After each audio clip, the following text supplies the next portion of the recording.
Welcome to the Tech Egg. Don't get scrambled. Enjoy the video. You begin by confirming the essentials. Make sure your iPhone and Apple Watch run current OS versions and Snapchat is installed on the phone.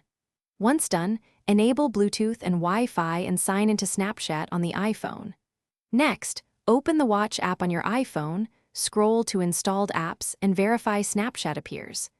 If Snapchat isn't listed, choose Available Apps and tap Install. These steps ensure the watch can receive data from your phone and let you move to watch configuration.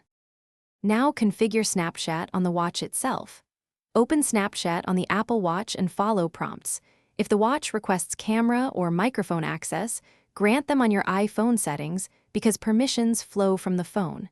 Make sure notification mirroring for Snapchat is enabled in the watch app so snaps and chats appear.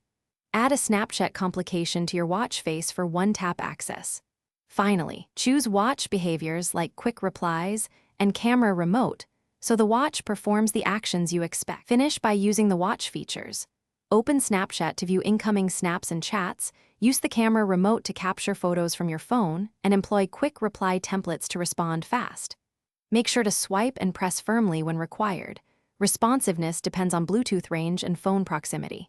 If something breaks, restart both devices, verify Apple Watch iPhone connection, and recheck Snapchat permissions in settings.